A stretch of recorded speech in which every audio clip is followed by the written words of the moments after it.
What's good, Jet, and welcome to Do Not Take This Cat Home. Alright, so this is a horror game like on itch. All I know about it is that it's like filled with dialogue. It's like I don't know. Let's start it up. Not having a great day as usual. Okay, so I'm depressed. Oh great, it's the first time in a while that you feel like going out. In the middle of your walk starts to rain. Typical, but maybe this is just a sign they should have stayed home today. Yeah, you can always try again tomorrow.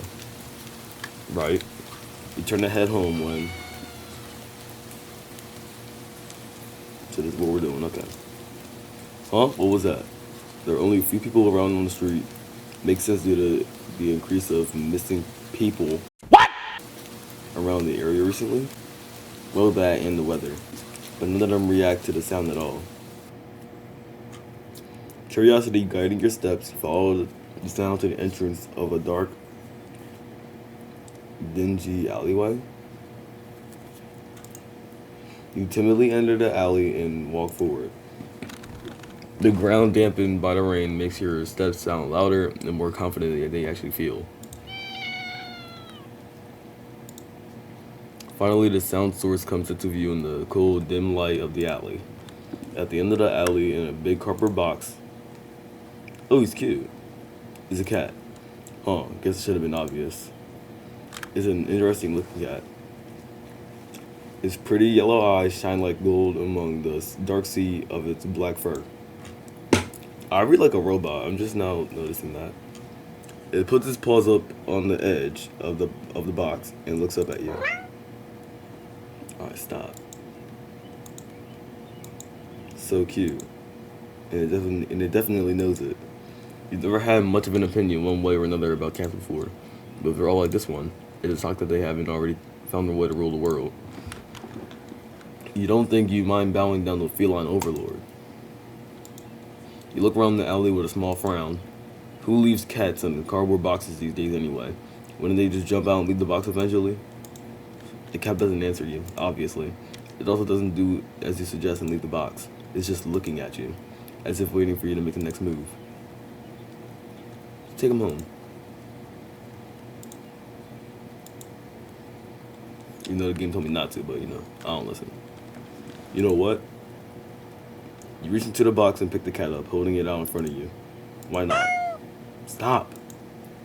You're all alone and well. I'm kind of in the same boat myself, so you bring the cat close.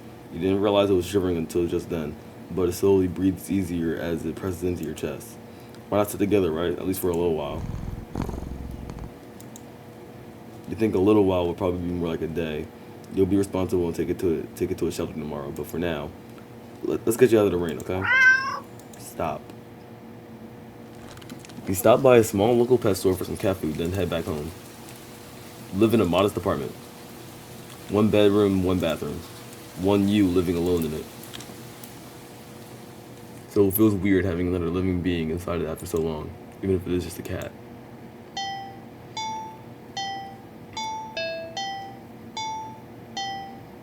This music is alright, I guess. After locking the front door and placing the cat on the floor, you watch for a moment as it curiously explores the new environment. Leaving the feline to its own devices, you set about making the both of you some dinner. You'll take out the can of cat food and open it with the tab on top. Okay, this is nice. You put some cat food on a saucer and click your tongue to call the cat over to you. It perks up at your beckoning and rushes over. It looks at the plate of food and completely ignores it. Not hungry, I guess. You try not to let it annoy you. The cat doesn't understand the concept of money to appreciate that you spend your hard-earned cash on it. It's just a cat after all. I'll just leave you here if you get hungry later, okay? The cat rubs his body against your legs with a purr. You smile. That's enough of a thanks for you. It follows you into the kitchen as you start on your own dinner. You decide that you have enough ingredients for a sandwich. Bread toasted, mayo and mustard spread, turkey and cheese, and lettuce perfectly placed. Tomato sliced. Oh. Ow. You wince as you cut your finger on the knife while slicing a tomato. Stupid. You feel a little embarrassed for such a blunder and sigh, tossing the knife onto the cutting board. You're about to head to the bathroom for a bandage when the cat hops up onto the counter. It sniffs at the knife and meows and almost pointedly at you. Huh, don't worry, I'm alright. It was just a... You watch as the cat starts to...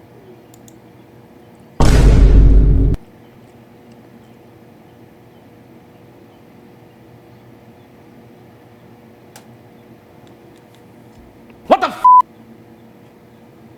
What? Lick lightly, but enthusiastically at the blood on the knife.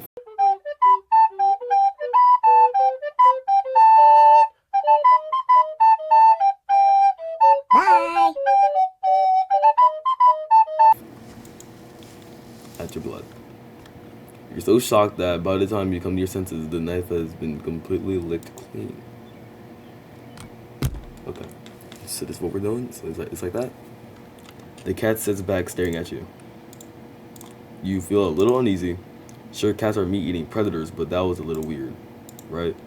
Sure, you're no cat expert, but that was definitely not something an ordinary cat would do. Maybe because it's not an ordinary cat.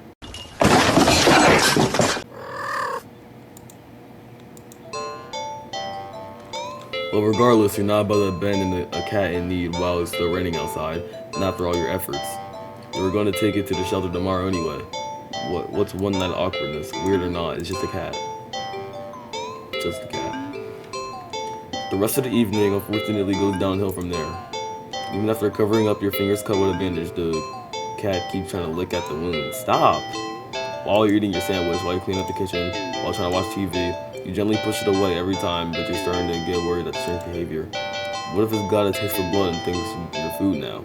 You're not sure what you'll do if it starts to get more aggressive. You keep thinking about the cat food sitting in the corner, untouched.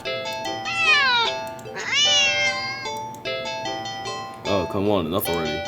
You shove it away a little more forcefully this time out of annoyance.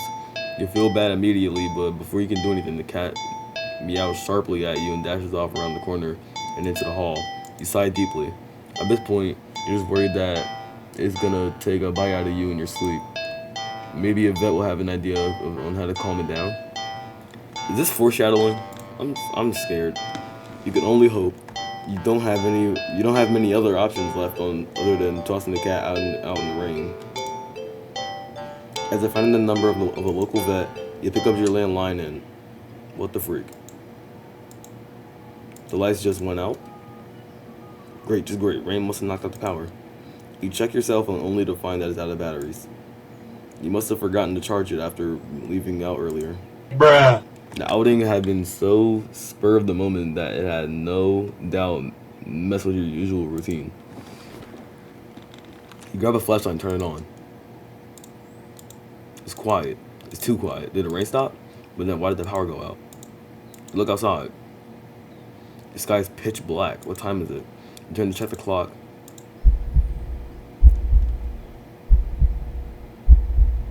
Oh, what's that saying? Kill. The cat sits on top of your digital clock staring at you. His heartbeat's kind of freaking me out. Thinking now, you realize the clock shouldn't be working at all with the power outage, but the numbers are lit up and completely going haywire. The cat stares at you. It's completely still. You think it was a statue if you didn't know any better. It's not giving off any indication that it's alive. It's not blinking. It's not even breathing, but its eyes. This isn't normal. You're afraid. You want to run, but you're afraid of letting the cat out of your sight. You consider tossing the cat out after all. But as soon as the thoughts enter your head, you feel a sharp urge to vomit.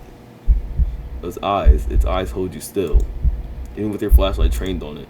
Its pupils are large, round inky pits. What the frick? The flashlight flickers. Oh, it's off. Okay, we're dead. We're dead. Oh no, and the cat is gone. Okay, yep, here we go. Fear immediately grips your mind. The silence. The heartbeat's back. The silence punctuated with the rapid pumping of blood in your heart. It's overwritten as your ears slowly start to pick up the sound of static all around you. How is the clock working with no power? You don't know why such a question matters at the moment. But you feel as if having the answer will make sense out of everything that's happening. That order will be restored. but no answer comes to mind. The heartbeat's gone. You back away from the clock and feel as if the air itself coils tightly and abruptly in response, like a predator prepared to pounce, but waiting for your next move, but you're afraid to move. You're afraid to even take a breath. But you can't stay still forever, right? Whatever's watching you can feel its impatience. It's too eager. You don't know how you know this, but you can sense it as clearly as if it is whispered. That's the cat. Right into your ear, right into your soul. It won't let you wait it out. Not that you could, even if it did. I'm reading so slow. I'm starting to make myself mad. You can't stay here. You have to run. With this thought, a sudden primal instinct awakens within you, making you tear yourself into a hasty burst of movement, of action, but you're still weak from the fear's grip on your mind. Your legs tangle together under you in your haste, and you fall to the ground.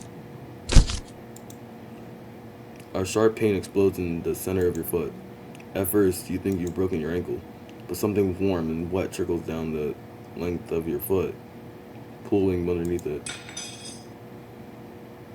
You hear the sound of metal scraping on tiles after skidding across the floor, as if it had been kicked.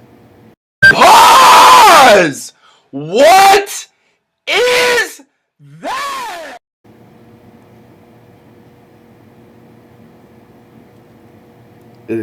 I know the cat did not just stab me.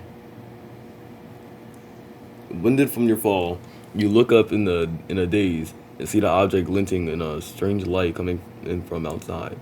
The light pouring in from your now open front door. Yo, what's happening?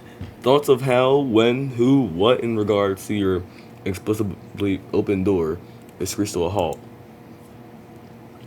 As your brain finally identifies the metallic object you've been staring at. It's your kitchen knife, and still tinted red from your earlier blunder, but that's not right. What if wasn't it completely clean by the... You gulp dryly at the pain in your foot. That cat stabbed me in my foot. You barely have time to wonder how the knife ended up on your living room floor to be stepped on, instead of resting on your cutting board in the kitchen where you left it. See, that's what I'm talking about. When you spy something in the darkness just beyond the knife, it spies right back at you. A pair of glowing golden eyes come forward as the cat emerges from the shadows into the light from your doorway. It pads lightly over to the knife as it's skipping into light. It bends down to lap at the blood dripping from the blade. Your senses slowly begin to overwhelm you, the chill of air as it starts to suffocate you under its weight. The sound of your shaky breaths, discordant against the static now piercing your skull, the dryness on your tongue spreading to your throat. The incomprehensible sight of the stray you've taken in, licking away at your kitchen knife, once again completely clean. The scent of blood from the fresh wound on your foot. Blood? Golden eyes slide up to you as if in response to your sudden realization of blood. You're hurt. Your foot is bleeding. You're bleeding. You're bleeding! The cat barely moves, shoulders twitching as if just considering the act of pouncing forward. But you're already on your feet and out the door.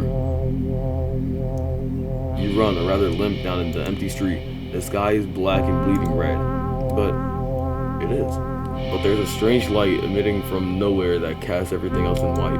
The houses, the trees, the road, even you, everything, except your blood. You can just barely glimpse the bloody imprints your injured foot leaves in your wake with every impact it makes with the ground. It hurts, but you can't stop, you don't stop. Not even the shadows grow around you. Not when you feel the gaze of eyes all over you.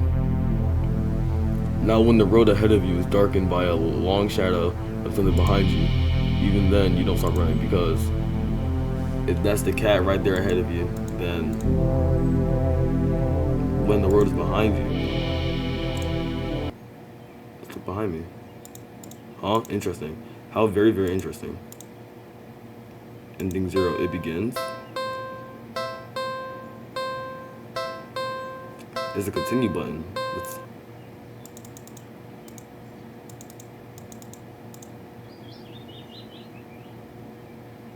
Wait a second, I'm tripping. Hold on. Okay.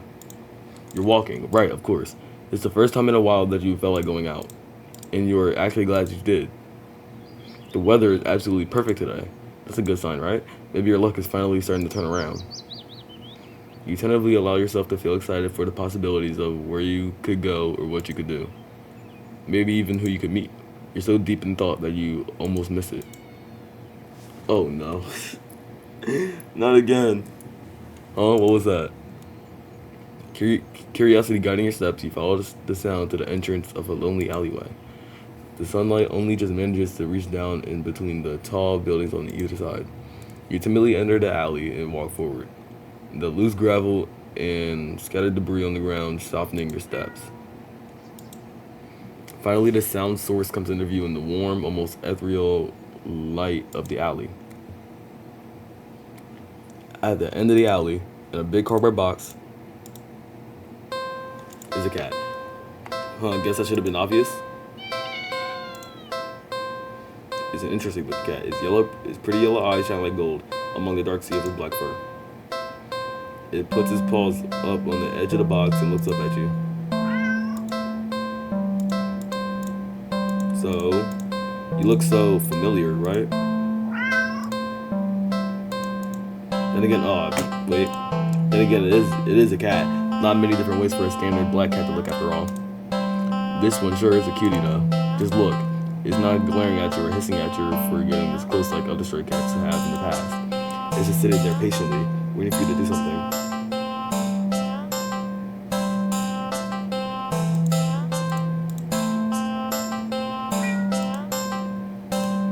But why not? Right? Oh, it's happy. You barely reach out your arms before the cat eagerly leaps into them and climbs up onto your shoulders. It butts its head into your temple, nuzzling against it. You can't help but smile at the cat's enthusiasm. Let's get you out of here, yeah? On the way home, you briefly consider getting cat food. But that would be a waste of time. You shrug at the odd feeling and move on. You live in a modest apartment. One bedroom, one bathroom, one you living in it alone in it. So it feels weird having another living being inside it after so long, even if it is just a cat. After locking the front door and placing the cat on the floor, you wait for it to walk away and explore the new environment. But it simply sits and looks up at you expectantly. Like what? Just clean them up. Upon giving it a second look, you realize the cat isn't exactly clean. Not surprising since up until you brought it home, it's been sitting in a dirty old box in an alley full of scattered garbage for who knows how long. You heard that cats can't keep themselves clean. Maybe this one is one of those times that a little human help couldn't hurt. You enter the bathroom and set things up, trying to remember how to wash a cat. You're definitely no expert, but you think the best way to get a cat clean would be carefully. You think careful is the way to go. Cats aren't always fond of water, so you doubt it'll be a fan of an excessive amount of it. So you pick the cat up gently and place it gently in the sink before turning on the water. The cat startled but ultimately doesn't try to run away. Nice. So lather your hands with some soap and carefully give the cat a thorough half scrub, half massage. After a few minutes, you rinse the cat completely and gather it up in a blanket, drying it. Then you take a brush and carefully run through the cat's fur. The cat seems like it's in heaven as you brush it. Some hairs are sticking to you, but you don't mind. In fact, quite a lot of fur is sticking on you. You try to brush it away, but it won't come off. I guess you're up next for a bath yourself. You try to ignore the fur and finish with the cat quickly, but more hair keeps sticking to your hands, your arms. But before you realize it, they're covered in fur that won't come off. It's thick enough that you try to just yank it off, but what? Pain lances through the spot you tugged at. Upon closer inspection, you see that the hair is growing out of you. You can actually feel it now. Fur growing out of your back, your neck, your face. your eyes, your tongue. It's even growing inside your throat.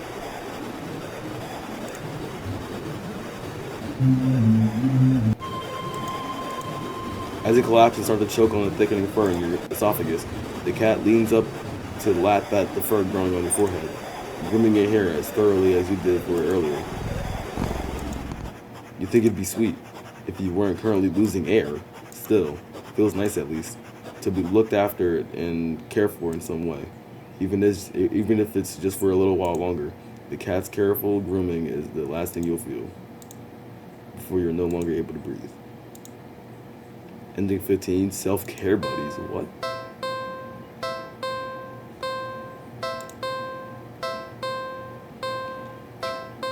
Oh, so I got ending 0. It begins. Something happened. You think anyway. You can't really remember what. And self-care buddies. After you give the cat the full spa treatment, it tries its best to return the favor. This game is weird. Alright, if you enjoyed this video and you want to see some more of Do Not Take This Cat Home, because there are so many endings I actually want to get, just let me know. And I'll see y'all in the next video, alright?